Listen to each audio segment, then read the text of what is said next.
The smack talk building up to this rematch has been very chilled, been very professional. Yeah. They're focusing on their fight camp and focusing on each other. But, this kind of controversy could have really added a lot of bad blood between two fighters. Cameron Simon, ladies and gentlemen.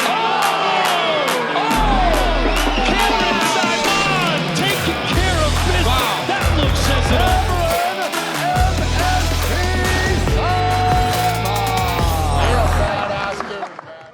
Hi and welcome. We're talking about Versus Fight Night 6 with Cameron Simon. Cameron, 3 title fights, 14 fights in an incredible card coming up in Pretoria. I mean, Thapelo Seabi, 3 titles. I mean, the whole card is absolutely stacked. But let's start with Thapelo Seabi taking on Godfrey Mkhwanazi. Cracking fight. What do you make of it? I know that you train a bit with him at the amateur team at CIT. Technically, he's got what it takes. Yeah, 100%. I think it's one of those fights that is very interesting. Godfrey is going to look to come back after a loss at Versus Fight Night 5.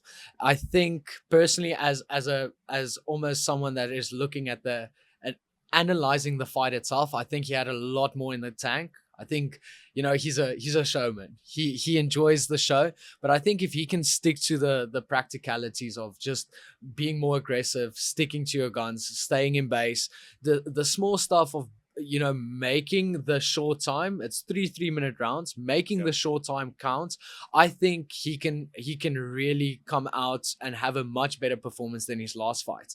And then obviously the flip of the board is Thapelo Seabi, one of Team CIT's members and probably one of the guys that are next in line to move into the pro team.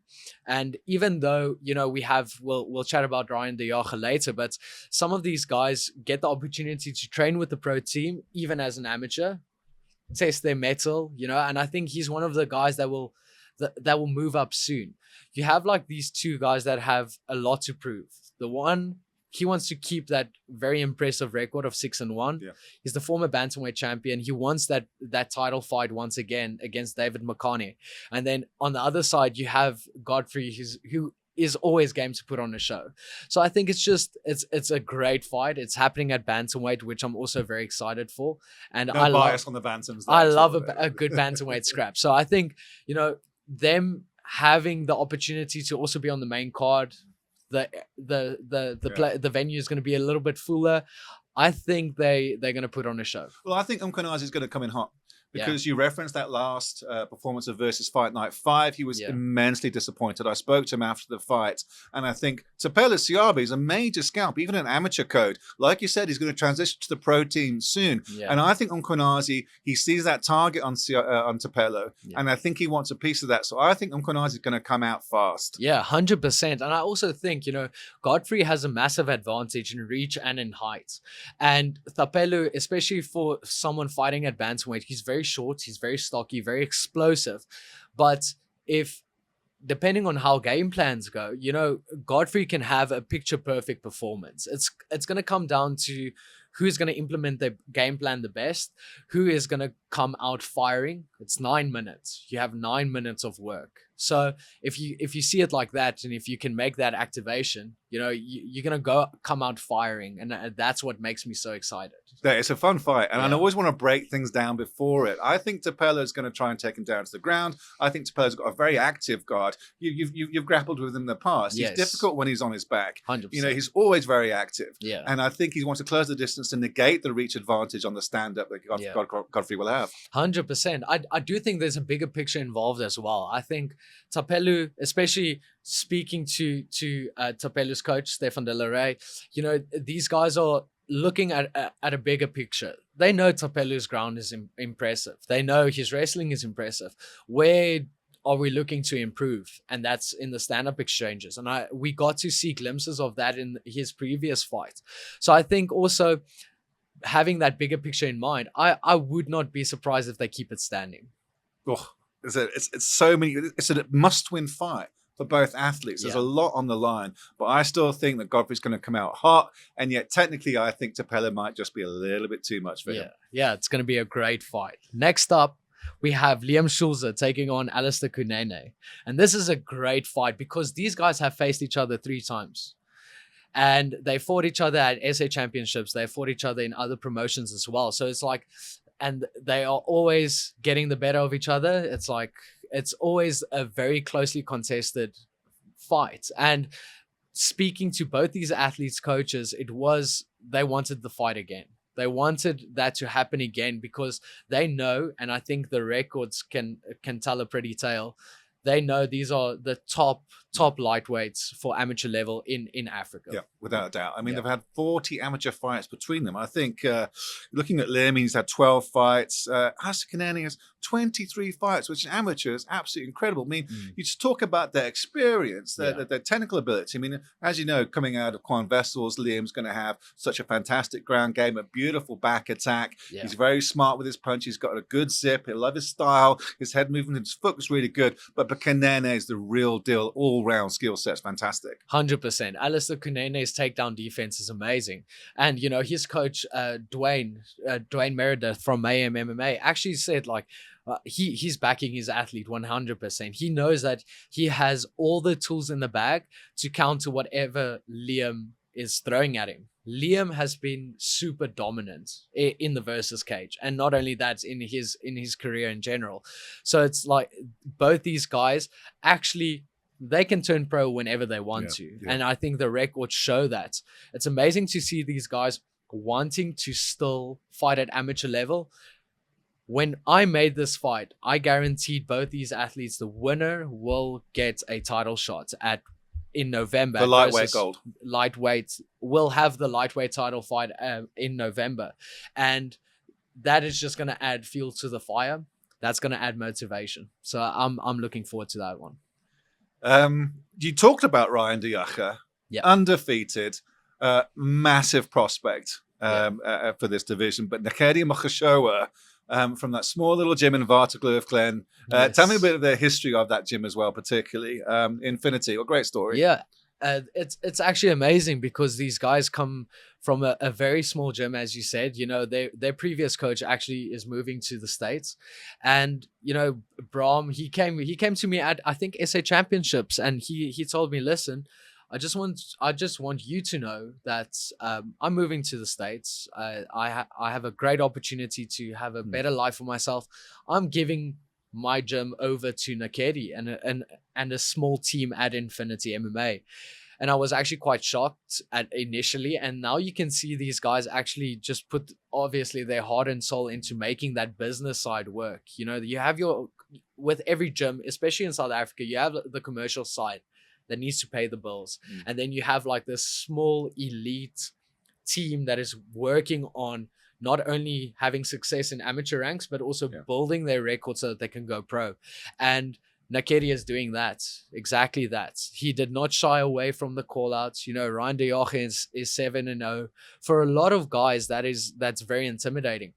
Spoke to Nakedi in person. I told him, listen, we want to make this fight happen.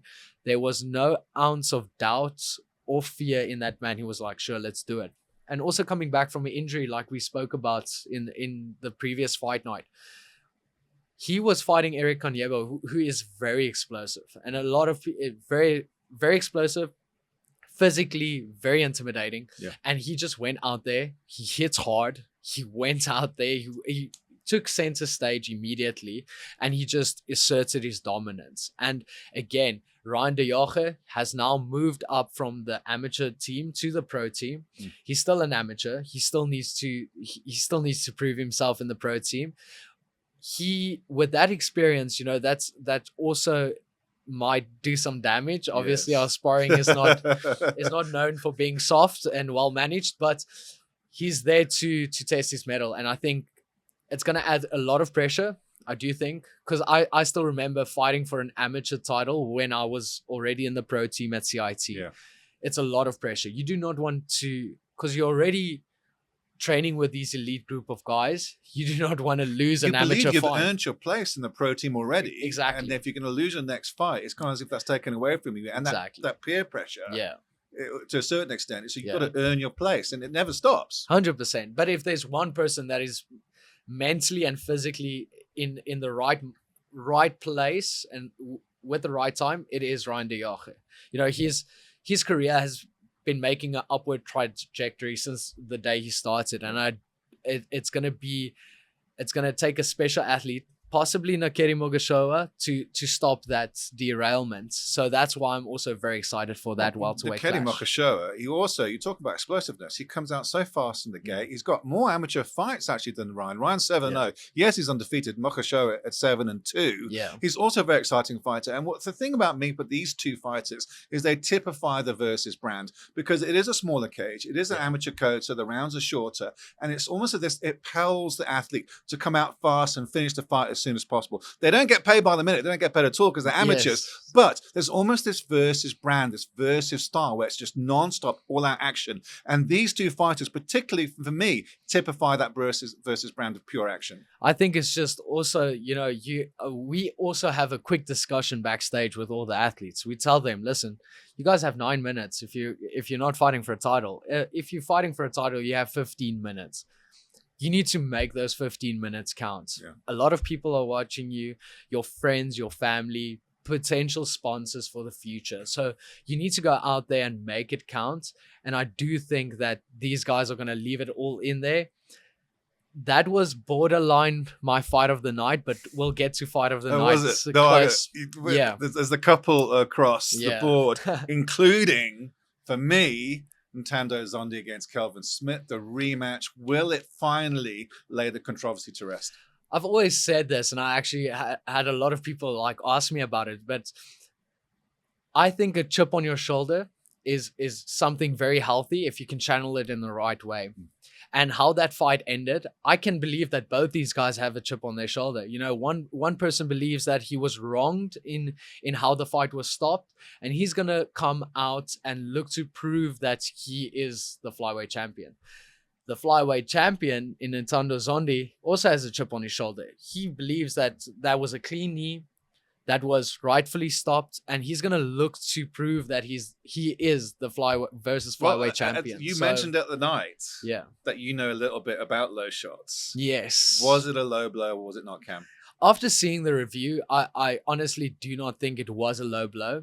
At the end of the day, the fight was called, and that's something that you can't keep the athletes accountable for a decision made. You can't even keep versus accountable. That was on the referee, on the commission to ensure fighter safety. And I understand that sometimes unfortunate decisions like that happen, but at the end of the day, you want both these guys to walk out safely, which they did.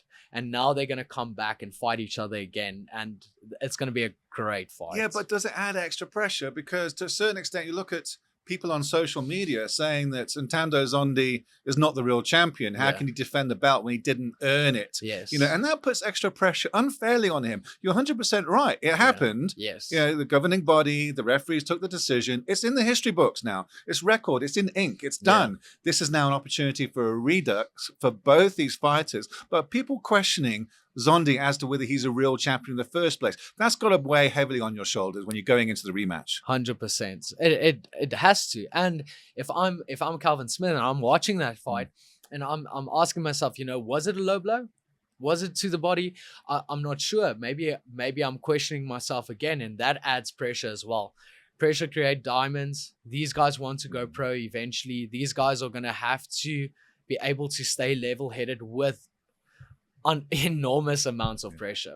And having this done on amateur level is good for the sport. It's good for the future of the division, because after this, we'll see a lot of things shift and move, especially with the guys that we have planned for whoever is champion to defend against. So it's just the work doesn't stop after this fight. They are so focused, locked in on each other. And I'm really excited because I think both these guys, like I said, I like a chip on a shoulder, because if you have the right mentality, you're going to come out and prove why you're the champion. Yeah, and they're also proving that they're ultimate professionals. The Smack Talk building up to this rematch has been very chilled, been very professional. Yeah. They're focusing on their fight camp and focusing on each other. But, this kind of controversy could have really added a lot of bad blood between two fighters. But these guys have been super chilled with each other and very respectful. And I love seeing that, because this could have blown out of proportion, and it didn't, for the right reasons. 100%. We've always talked about the amateurs that fight at versus and their professionalism.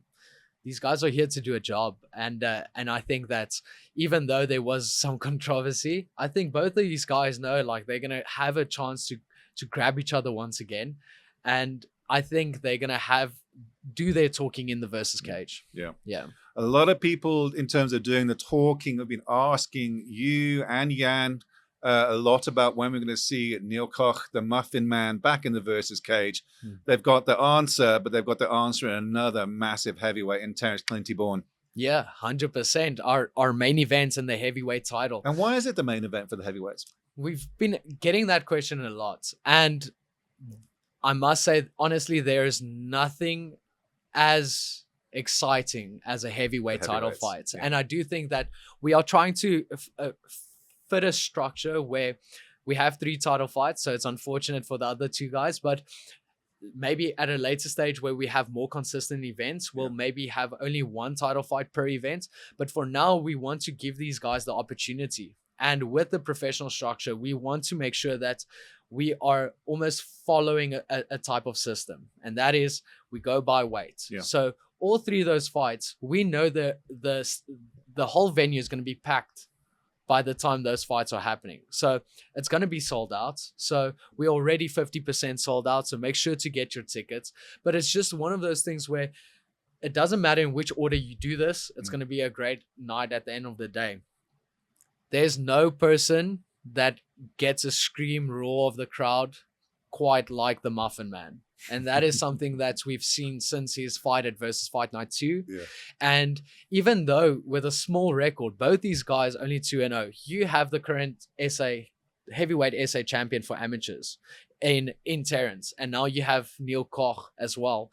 And it's just, it's not the obvious choice for a main event, but it's definitely going to impress everyone watching. Definitely won't go the distance. I mean, Terrence hits like a truck. I'm willing to put up at least my pair of shoes that it's not going the distance. So, But you're right in terms of those 3 title fights. You've got the flyweight, you've got the welterweight, and you're ending with the heavyweight. Yes. Some fantastic fights across the entire card, representing 18 different teams. I don't think anyone on the African continent has a promotion that brings in 18 different teams from sub-Saharan Africa. It's unprecedented, Cam. It's a lot of work as well, but sure. No, it's great. You know, we are very fortunate to have amazing teams support our events, and you know, I want to thank every single coach that helped us make this happen, because we talk to the coaches directly, and it's actually a very quick conversation. It's just like, we have this opportunity, we have this date, this venue. And you can always see the almost our motto at Versus, we live to fight. And you can see in how we have this exchanges, these guys live to fight. So it's like, what's the guy's name? What's his record? What gym he's from? Sure, let's take it. And it's great to see these guys so willing to step in the cage. It's a very stressful, you overexpose yourself quite a lot. Yeah. You get thrown in the deep end. Yeah. Every single person fighting on this card is keen. They are here to really stand out. And that's why I want to go to my standout performance, because we've been talking about the top 5 fights happening later in the evening. Your prediction, fight for the night prediction. My fight of the Tyron Lamprecht, Brandon Santos. I've never seen Brandon Santos in a boring fight. His fight against Willy van Rooyen was a crack of a fight. And, you know, before that, he actually fought one of our someone that I thought was going to become champion in our promotion in Raymond Akot. Even with that, he had a cracker performance. Win or lose, this guy is always coming to show. Tyron Lamprecht, technically super sound. He always mixes up his wrestling, his stand-up, and his Brazilian Jiu-Jitsu very well. He had a great fight against Liam Shulze, and obviously in our last events as well, had a massive win. So I think these guys are young, and I love a good prelim card as well. I love a good prelim fight. I think they want to stand out from the main card, from the title fights. That's my prediction. And it's stacked as well. There's so many fights, in particular that prelim card. And it's almost as if the action just keeps going and going. Yeah. I mean, if you still got, like I said, 50% sold out, and there's still tickets available. But it's almost as if you go to a Versus event, there's not much time to chill out. There's not much time to go and get your drinks or get your food. You sit down and it's action, action, fight, fight, fight. It's nonstop. Yeah, 100%. We enjoy that because you want to stay locked in for as long as possible. And these guys are warming up backstage. They're ready to go. So I'm looking forward to seeing who stands out in this card because we have, like you said, very talented guys. I cannot wait for the 12th of August. And also, Cam, just to finish off, you're talking about you can't wait for the 12th of August, but these guys fighting to stand out, to be noticed, knowing that with the growth of Versus, then there's going to be more opportunities, perhaps to fight international opponents more and more as Versus Fight Night continues to grow. Tell me a bit more about the future. Definitely. We are, I think, and I might be biased, but we are already the biggest amateur promotion in South Africa. We are probably the biggest in Africa. I think there's no promotion in Africa that hosts a show like we do. And I do think that the athletes and the coaches notice that. And we're going to continue to grow. We are looking to have another event on the 18th of November with some special surprises of possibly a new venue and some partners joining us on the way. And with that, we have a few things in the pipeline that we are going to announce, but I'll keep that for a later date. But when you go to these, when you go to a Versus Fight Night, there's competitions, there's giveaways, there's a signed UFC poster signed by you and Still Knox Strickus du Plessis. I mean, there's so much going on. There's so much hits. There's the grappling competition. There's the food. There's drinks. There's everyone. The whole atmosphere for a Versus Fight Night is really something different. I think it's something that should not be missed. It's at the Casa Social de Madeira venue in Pretoria, South Africa, and it's going to be a great evening, and I can't wait to co-commentate with you. It's going to be fun. Cameron, I can't wait either. Thanks so much. Now, versusmma.com is your portal for everything, from tickets to the newsletter, to the competition, to the giveaways, for your social media access. Everything you need to know about Versus MMA is at versusmma.com. We can't wait to see you on the 12th of August. Cheers. Cheers.